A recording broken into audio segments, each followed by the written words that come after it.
देश भर में गणेश उत्सव की धूम मची है और इस बीच प्रधानमंत्री नरेंद्र मोदी बुधवार को सुप्रीम कोर्ट के मुख्य न्यायाधीश डीवाई चंद्रचूड़ के आवास पर पहुंचे।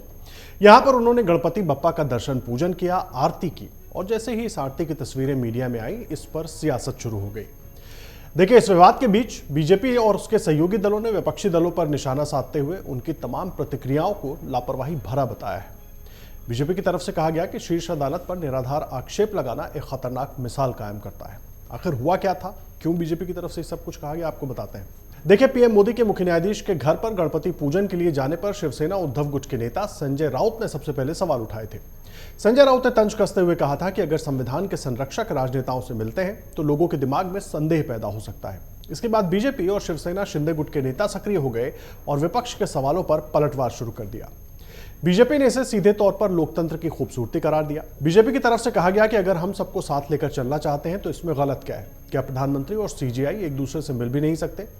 बीजेपी के राष्ट्रीय प्रवक्ता संबित पात्रा ने कहा कि हमारा देश लोकतांत्रिक व्यवस्था के अंतर्गत चलता है और इस व्यवस्था में आपसी मेलजोल और सहयोग से ही देश आगे बढ़ता है। संबित पात्रा ने पूरी बात क्या कही थी, आपको सुनवाते हैं। क्या एक दूसरे को देख के मुस्कुराना नहीं चाहिए?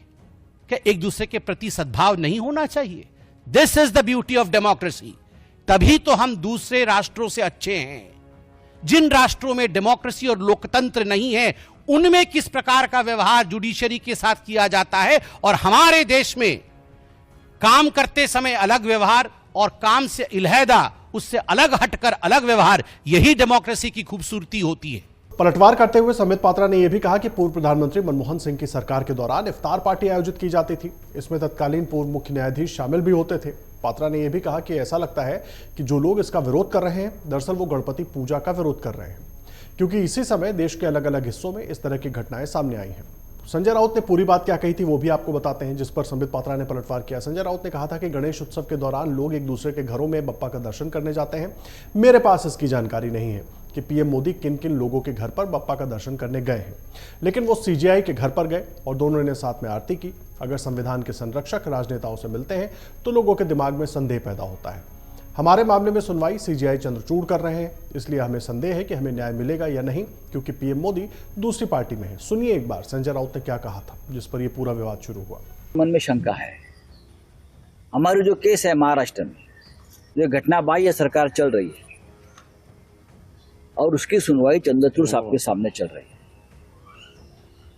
तो हमें शंका है कि हमें न्याय मिलेगा, क्योंकि एक पार्टी है उसमें प्रधानमंत्री जी, जो हमारा मुकदमा चल रहा है उसमें पार्टी है केंद्र सरकार और केंद्र सरकार के मुखिया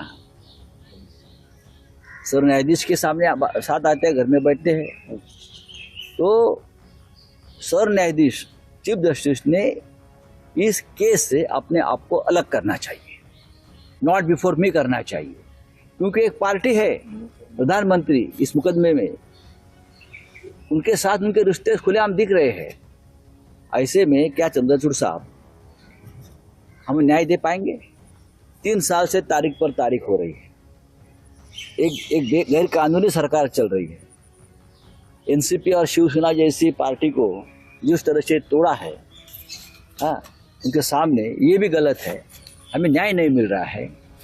प्रधानमंत्री खुद महाराष्ट्र के गैर कानूनी सरकार में इंटरेस्ट ले रहे हैं बचाने के लिए, और न्याय देने का जिम्मा जिस न्यायाधीश जी के ऊपर है, उनके साथ उनका इस प्रकार का जो दोस्ताना और रिश्ता है, तो महाराष्ट्र के मन में कल एक शंका आ गई कि हमें न्याय मिलेगा, ऐसा लगता नहीं।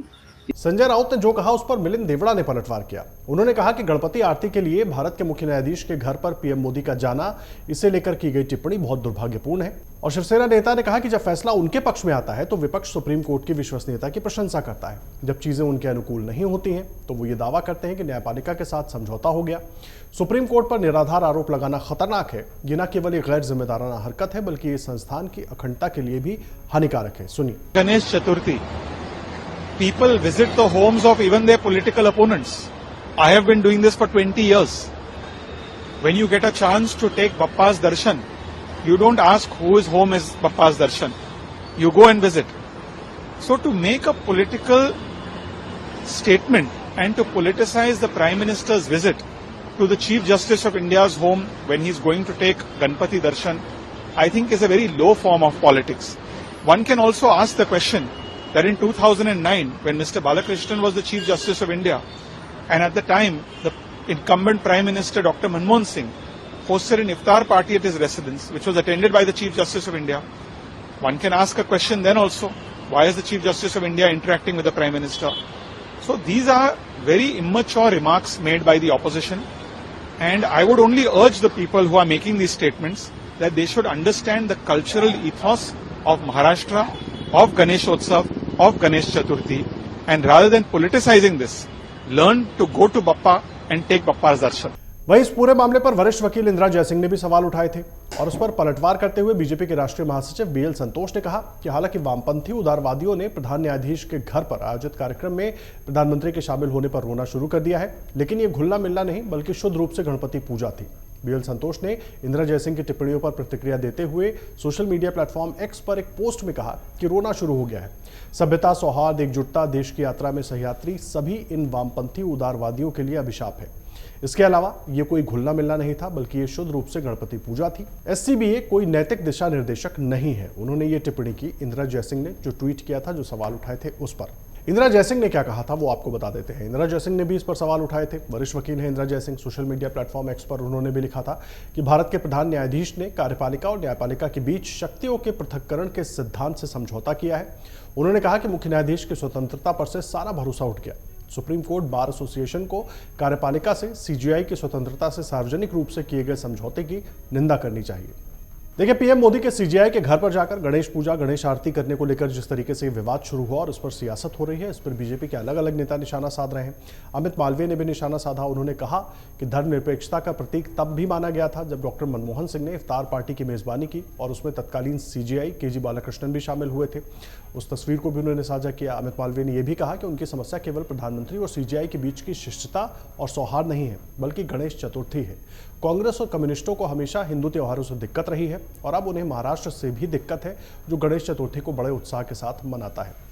और इस बीच प्रधानमंत्री नरेंद्र मोदी ने अपने सोशल मीडिया पर तमाम तस्वीरें भी पोस्ट की थी, जिसके बाद ये बवाल और ज्यादा आगे बढ़ा। विपक्ष सीधे तौर पर हमलावर है। देखिए, आपको इन सब के बीच बता देते हैं क्योंकि महाराष्ट्र में आने वाले कुछ समय में चुनाव होने हैं।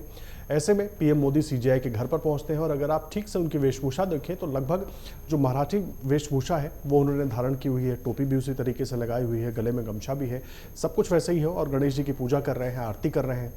तमाम अलग अलग कारणों से इसको जोड़कर विपक्ष सीधे तौर पर पीएम पर सवाल उठा रहा है और निशाना ये कि अगर पीएम सीजीआई के घर पर जाते हैं तो इससे न्यायपालिका पर भरोसा कैसे कायम होगा।